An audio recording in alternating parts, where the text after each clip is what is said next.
नमस्कार, आप देख रहे हैं हल्ला बोल टीवी। मैं हूं अभिषेक। पहुंच गए हैं नीतीश कुमार राजभवन, बढ़ गई है सियासी सरगर्मी। इस बारे में विस्तार से बताएंगे हल्ला बोल टीवी के संपादक दीपक शर्मा। देखिए, राजभवन नीतीश कुमार पहुंच गए हैं जी। और नीतीश कुमार के राजभवन पहुंचने के बाद यह अफवाह तेजी से उड़ी कि नीतीश कुमार ने इस्तीफा दे दिया है। नीतीश कुमार इस्तीफा देने राज्यपाल से मिलने पहुंचे हैं, लेकिन ऐसा है नहीं। नीतीश कुमार राजभवन पहुंचे हैं आरिफ मोहम्मद खान से मुलाकात करने, क्योंकि आरिफ मोहम्मद खान की विदाई हो रही है। यहाँ अब अता हसनैन आ गए हैं और अब वही संभालेंगे राज्यपाल के रूप में यहाँ कार्यभार। तो अब आरिफ मोहम्मद खान की विदाई के तहत, प्रोटोकॉल के तहत, नीतीश कुमार विदाई प्रोटोकॉल के तहत मुख्यमंत्री नीतीश कुमार उनसे मिलने पहुंचे हैं और उनसे लगभग 10 मिनट तक नीतीश कुमार ने मुलाकात की। अब तो नीतीश कुमार भी दिल्ली में रहेंगे और अगर आरिफ मोहम्मद खान दिल्ली में रहेंगे तो नीतीश कुमार से भी मुलाकात हुआ करेगी, क्योंकि नीतीश कुमार ने राज्यसभा जाने का फैसला कर लिया है। और उपेंद्र कुशवाहा ने इधर सीएम हाउस पहुंचकर नीतीश कुमार से मुलाकात की है। देखिए, सियासी सरगर्मी में चीजों को जोड़ने की जरूरत है। उपेंद्र कुशवाहा पहुंच रहे हैं और नीतीश कुमार से मुलाकात कर रहे हैं। इस दौरान संजय झा भी वहां मौजूद है। उधर और क्या हो रहा है, उधर नीतीश कुमार के बेटे निशांत कुमार ने अपने राजनीतिक डेब्यू शुरू कर दिया, राजनीतिक पारी शुरू कर दी है। और पार्टी में शामिल होने से पहले ही पार्टी के 24 अहम विधायकों, बेहद महत्वपूर्ण विधायकों के साथ मीटिंग कर ली है और उसमें नीतीश कुमार की तरह मीटिंग में शामिल हुए निशांत कुमार। उसी हैसियत के साथ, उसी अथॉरिटी के साथ निशांत कुमार ने मीटिंग ली। इसमें यह जो मीटिंग हुई है संजय झा के आवास पर हुई। इसमें श्रवण कुमार भी मौजूद थे, कोमल सिंह भी मौजूद थी और दूसरे कई विधायक भी मौजूद थे। अब चर्चा है कि 14 मार्च से पहले पहले नीतीश कुमार इस्तीफा दे सकते हैं और राज्यपाल उनको कह सकते हैं कि आप कार्यवाहक मुख्यमंत्री के तौर पर बने रहें। तो अब जो जनता दल यूनाइटेड में हलचल है वो कम होने का नाम नहीं ले रही है। निशांत कुमार के आने के बावजूद ऐसा नहीं है कि निशांत कुमार के आने की खबर से सारी उठापटक ठप हो गई है, उठापटक बंद हो गई है। पूरा जनता दल यूनाइटेड 2 गुटों में बटा हुआ दिख रहा है और दोनों गुट एक दूसरे पर हर जवाबी हमला कर रहे हैं। यहां तक कि तोड़फोड़ हो रही है और जहानाबाद जनता दल यूनाइटेड के कार्यालय में तो जमकर बवाल हुआ है और कई जिलों में भी जमकर बवाल हुआ है। पटना में लगातार बवाल हो रहा है। पटना मुख्यालय में प्रधानमंत्री नरेंद्र मोदी की तस्वीरों पर जहां जहां तस्वीरें वहां कालिक पोत दी गई हैं। प्रधानमंत्री नरेंद्र मोदी की तस्वीरों पर ललन सिंह मुर्दाबाद के नारे लगे हैं, संजय झा मुर्दाबाद के नारे लगे हैं, विजय चौधरी मुर्दाबाद के नारे लगे हैं और कहा जा रहा है कि साजिश की गई है नीतीश कुमार के साथ और साजिश करके नीतीश कुमार को राज्यसभा भेजा जा रहा है। यह नीतीश कुमार का फैसला नहीं है।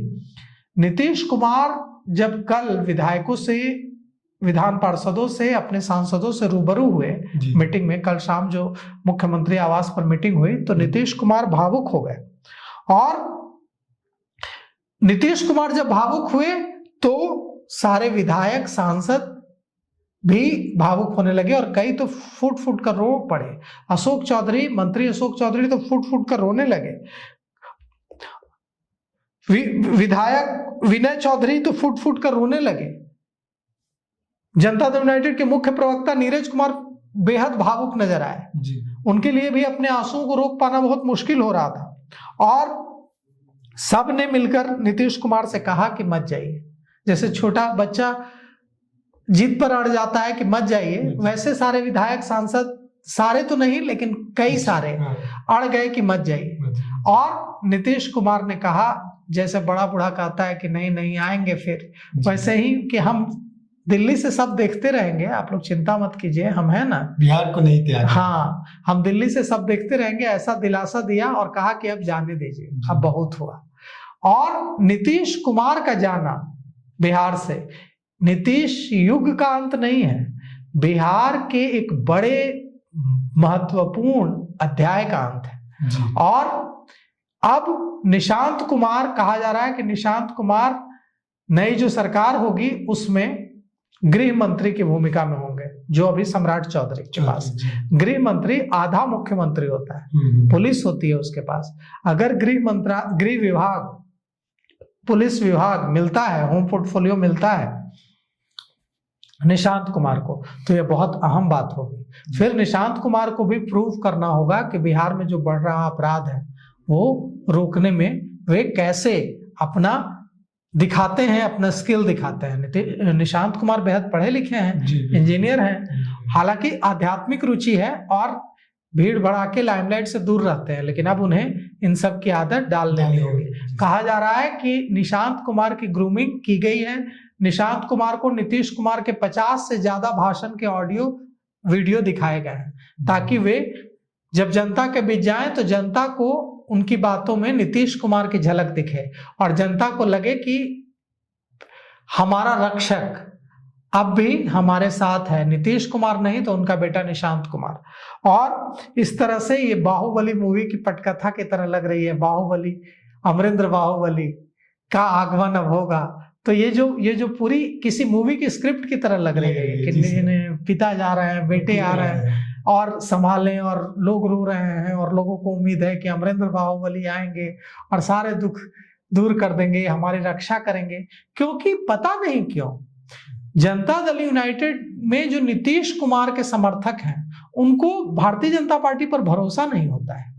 अभी देखिए एक चर्चा बहुत तेजी से चल रही है कि जैसे ही भारतीय जनता पार्टी की सरकार बनेगी तो शराब शुरू कर दी जाएगी। जी, इस पे चर्चा है। शराबबंदी खत्म हो जाएगी, शराब शुरू हो जाएगी। शराबबंदी के जरिए नीतीश कुमार ने पूरे बिहार की महिलाओं को जोड़ा था। शराबबंदी का अगर किसी को फायदा मिला है तो महिलाओं को मिला है। घर में घरेलू हिंसा रुकी है, राह चलते जो शराब पीकर मवाली परेशान करते थे वो बंद हुआ है। तो इस तरह से अब कहा जा रहा है कि शराब चालू होगी, और यह भी कहा जा रहा है कि नीतीश कुमार अगर शराब चालू करने पर मान जाते तो कुछ दिन और, कुछ महीने और सीएम रह जाते, लेकिन उनके रहते शराब चालू करना एकदम नामुमकिन था, उन्होंने मना कर दिया, इसलिए उनकी विदाई जल्द हो गई। कई तरह की चीजें चल रही है चर्चाओं में। अब देखिए, अब निशांत कुमार का ये डेब्यू, और निशांत कुमार अगर गृह विभाग संभालते हैं तो वो कैसे बिहार में अपराध पर लगाम लगाते हैं। तो देखा आपने कैसे एक बड़े दिग्गज नेता की पारी समाप्त होते हुए एक नए नेता उभर के आ रहे हैं, उनके पुत्र निशांत कुमार। इस खबर पे हमारी नजर बनी हुई है। आप जुड़े रहे हल्ला बोल टीवी के साथ। धन्यवाद।